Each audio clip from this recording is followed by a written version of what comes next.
The Apple Watch Series 7 looks better than the Series 6, and is easier to live with, thanks to fast charging and a bigger screen. And given that it replaces its predecessor for the same price, we'd call that a win. It starts at $399, $369 for the 41mm in aluminum and $429, $399 for the 45mm. However, there's no denying this is an iterative update that offers a fresh new look but few new features. And that means it's unlikely to make Series 5 and Series 6 users upgrade. The Series 7 screen, shape, and colorways leave the SE looking a little dated. There's more tangible reasons to choose a Series 7, even if the SE remains the obvious alternative by offering the core functionality at a great price. When it comes to the Series 7, it's all about the design. There are new colors for the cheapest aluminum finish, and we've got this natty blue. There's also green, red and a white and dark grey finish. It makes the standard Series 7 quite fun, but you will need to get the more pricey stainless steel finishes to get something shiny. The Series 7's key change is the screen, and by reducing the border to just 1.7mm, it packs in 20% more screen real estate over the Series 6 and SE. And without resorting hyperbole, the difference is stark. The Series 7 is all screen. The edge-to-edge display looks superb, and it feels like an all-new smartwatch on the wrist. There's a slight change to the case size too, with softer edges that immediately makes the Series 6 feel boxy. Apple has made some design changes to watchOS 8 on the Series 7 to make use of the new display, and we'll come to those. But the screen change represents more than that. It immediately puts the Apple Watch SE, Series 6 and, let's face it, most smartwatch rivals in the shade. They feel old. The Series 7 is back on top, and it makes the whole Apple Watch lineup make more sense. How's it done this? Well, first, the Series 7 has grown slightly, and now comes in 41mm and 45mm sizes, up from 40mm and 44mm on the Apple Watch SE. That means that the Apple Watch Series 7 is the biggest ever, which might not be everyone's cup of tea, especially women. The screen is now surrounded by just 1.7mm of black, which is 40% less than the Series 6. It's pulled tight to the edge of the case, and the Ion-X glass has been machined with an angular edge that refracts light, pulling the display area down to the metal of the case, so it feels like there's zero gap. The screen is noticeably brighter than Series 6, and the 1000 nit screen punches out as you tilt your wrist. And the low-power version of the always-on display is brighter too. In terms of screen specs, we have details. The 44mm is a OLED Retina display, 396 by 480 for resolution, and the 40mm is 352 x 420. It's right up there with the biggest and baddest smartwatch displays, in a relatively compact case. So how does the Series 7 screen change affect usability? Well, not a great deal, as the Apple Watch has always been a very intuitive smartwatch to use, but there have been some changes. The menus and screens are bigger, and buttons are noticeably larger, and it's certainly easier to navigate the watch and interact with watchOS 8. We didn't have a problem before, but those with chunky digits will enjoy the change. Possibly the biggest deal is the amount of text you can see, 50% more over Series 6. And that makes a difference when it comes to notifications. And Apple has added an on-screen keyboard that can appear when text input is required from apps.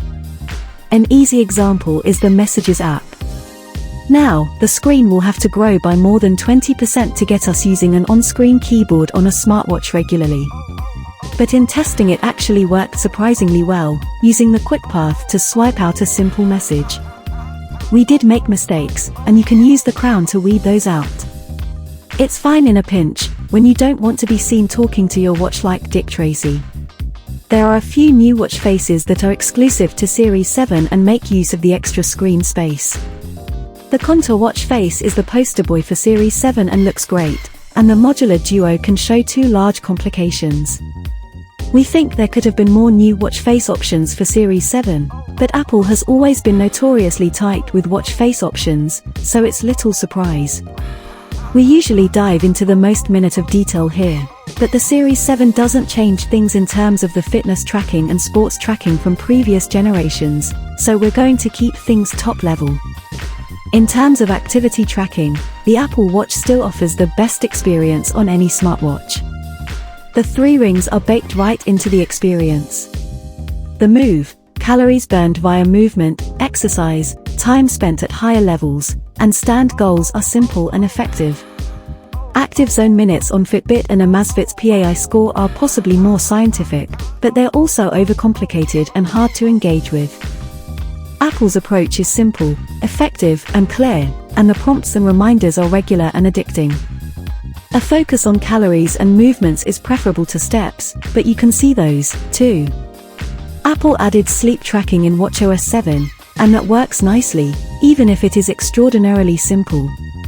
It's an accurate monitor of time in bed and your sleep schedule, but you don't get snazzy bits like sleep stages or a singular sleep score.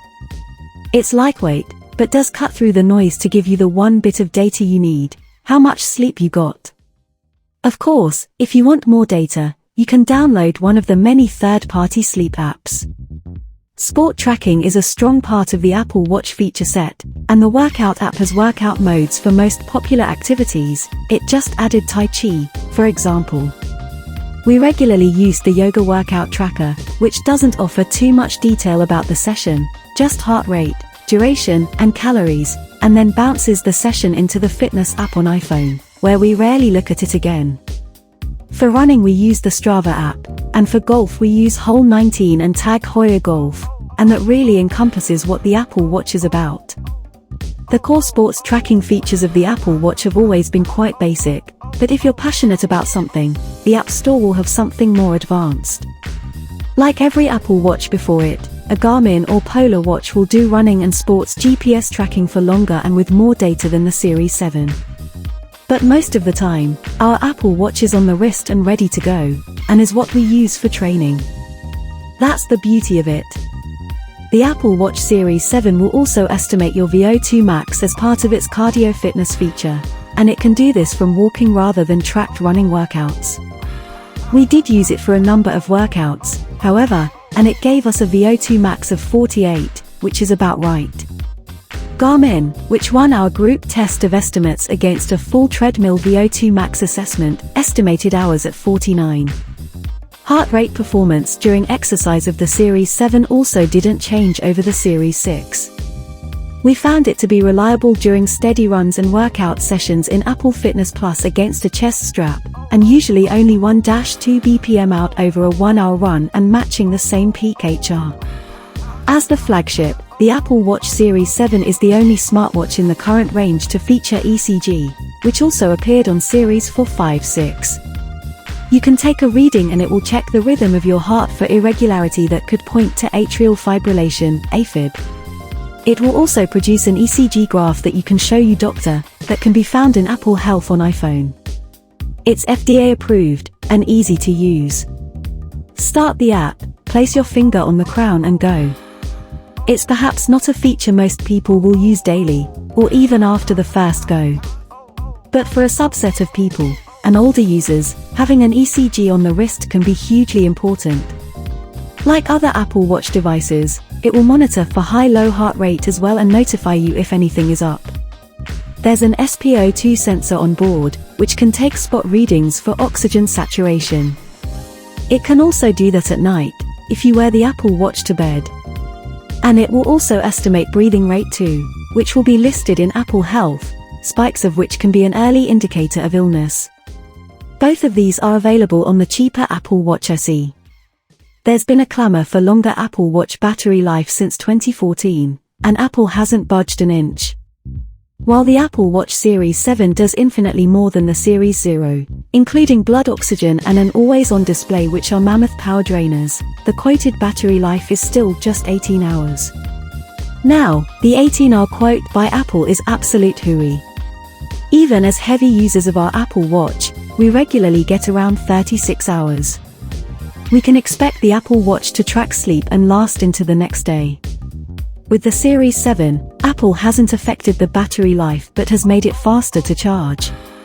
It says that an 8-minute charge will give enough juice to power a night's sleep tracking, and 45 minutes will bag you 80%. That was more than borne out in our testing. We found 8 minutes, 9% to 30 minutes, 9% to 950-minute run using Strava used 10%. There is a small catch. To get the fast charging, you need to use the special new charging plate that comes with the Series 7. This has the same plate, with a metallic rim to identify it, but a USB-C port on the other end. Not wanting to give up a precious outlet just for the Apple Watch, off we went to Amazon looking for a new extension block with USB-C. In the meantime, we made do plugging the Series 7 into the MacBook in a different room. In the Series 6 review we moaned that the sleep tracking made keeping the Apple Watch charged a headache, and that was a big negative. Maybe we've got used to it, but that hasn't been the case with the Series 7, and the faster charging certainly helps. For those that single-day battery life is beyond the pale, nothing has changed. For those willing to compromise for the benefits of the Apple Watch, the fast charging makes the Series 7 easier to live with, if you can find somewhere to plug it in.